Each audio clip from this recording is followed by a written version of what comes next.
Hello students, today we are going to start the chapter 1 of Indian Economy class 12, that is the Indian economy on the eve of independence.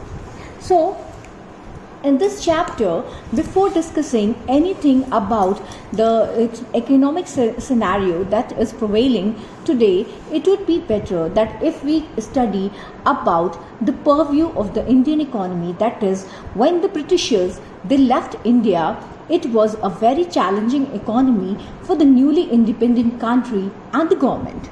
So, what were these challenges that the Indian economy was having during the time of independence?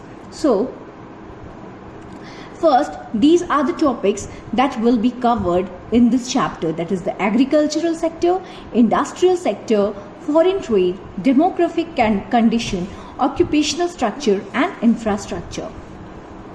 So, the Britishers they left our country in a very miserable condition, our country which was once known as the Golden Bird. So, as we know that the Britishers they came to India as merchants, and the main objective was to gain profit from our country. So, it was means our country means it faced the colonial exploitation. When we use the word colonial exploitation, what does it mean? It means that another country was ruling over our country, and it was even controlling the internal affairs of our country, that which was related to internal to various economic activities. So what they did, they turned India as a supplier of raw material and as a consumer of finished goods. So how did they do that? So let's study about the colonialism. So as I told you that colonialism means that another country is ruling over our country. So it refers to a system of political and social relationship between two countries, of which one is the ruler and the other is its colony. That means in the case of India, Great Britain was the ruler and India was its colony. The ruling country, it not only has political control over the colony, but it also determines the economic policies of the dominated country. In case of India, the unequal relationship between the colony India and the ruling country resulted in the underdevelopment of India. So what were the consequences? We will study.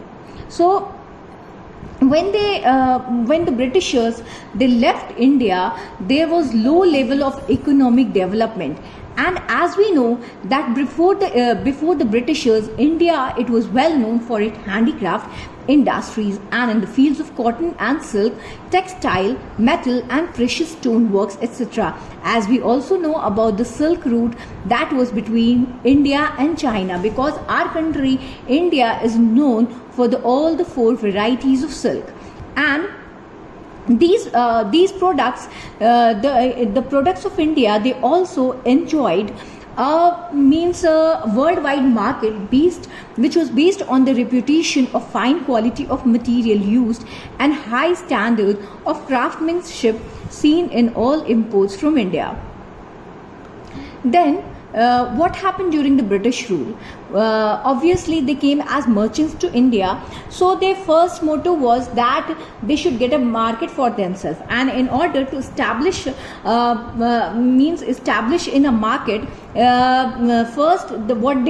what is the first motto or the objective of a person if he wants to settle himself in a market? That is to get rid of the competitors or the rivals. So here in India, they were having the competitors or the rivals as these handicraft workers. So what they did, they started their strategy was to ruin them and to establish their own market. And during the British rule, the economic policies that were pursued by the colonial government in India were concerned more with the protection and promotion of the economic state interest of their home country than with the development of the Indian economy. Such policies brought about a fundamental change in the structure of the Indian economy. Obviously, their interest will be always for their home country. They will think of the benefit of their home country rather than thinking about our country. So what they did, they transformed our country into a net supplier of raw material and consumer of finished industrial products from Britain. As we know that the industrial revolution was also going on in European countries at the time, and for those industries in Britain, they needed raw materials from India, which was a good platform for them.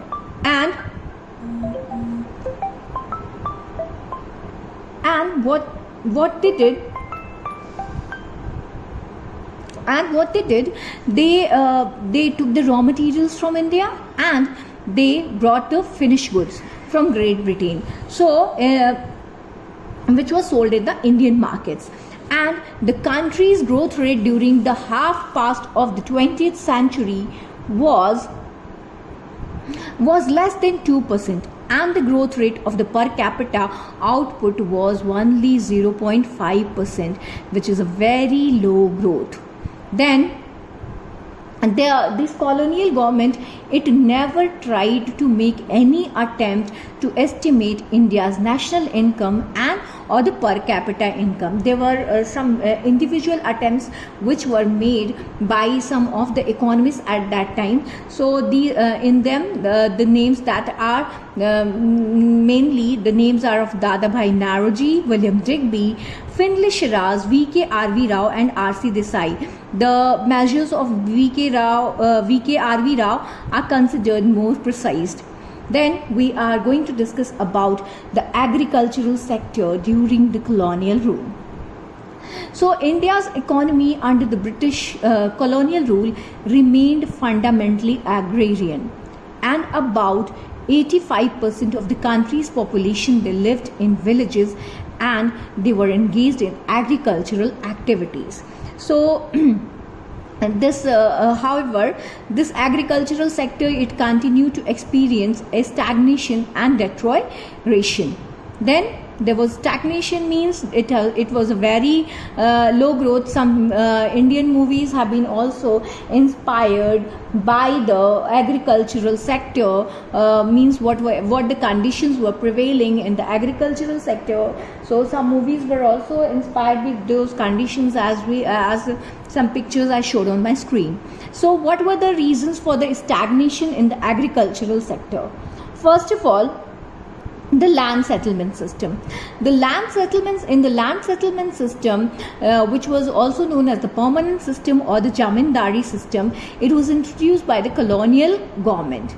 And the profits that were occurring out of this agricultural sector, it went to the Jamindars instead to the cultivators.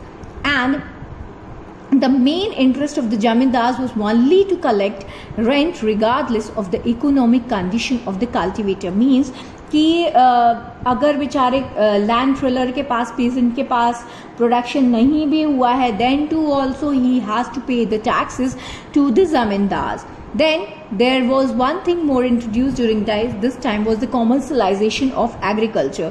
The farmers, they were forced to do commercial agriculture, that is of means the raw materials which were needed for the industries in Britain like indigo and all. They so अब एक बेचारा किसान है, वो अगर इन commercial crops को ही produce करेगा तो वो खाएगा क्या? Then there was low level of technology due to lack of knowledge, means and incentives for modernization. So there were no modern technologies that were used in the agricultural at that time, and there was lack of irrigation facilities, and there was negligible use of fertilizers. When we are talking about lack of irrigation facilities, obviously when these irrigation facilities are lagging, obviously the agriculture is going to be very uncertain. That means the farmer will not be certain about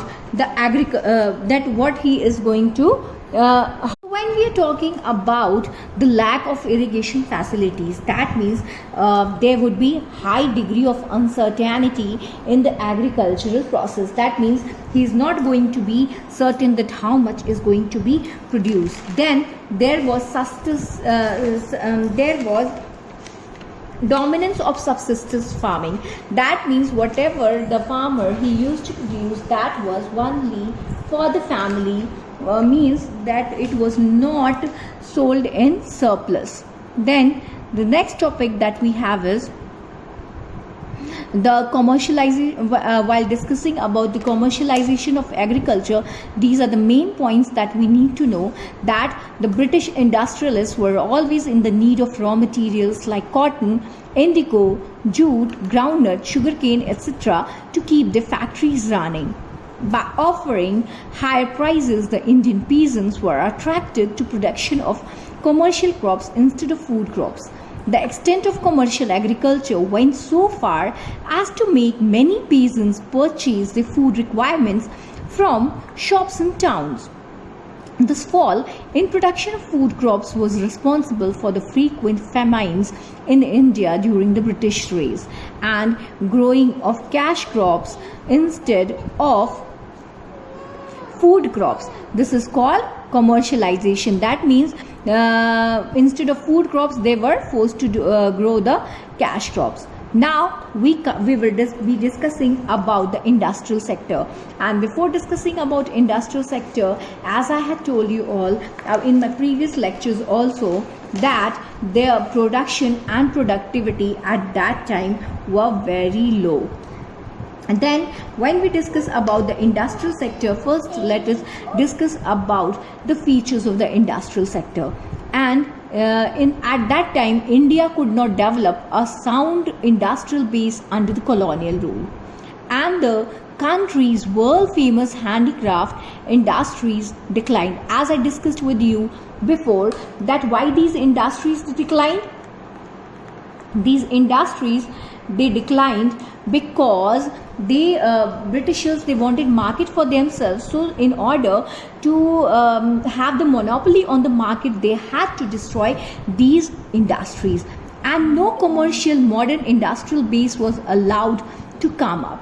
And what happened? The sector, it needed modernization, diversification and increased investment. There was no investment done in these industries, and it was only done when it was for the benefit of Great Britain. For India, they didn't do anything.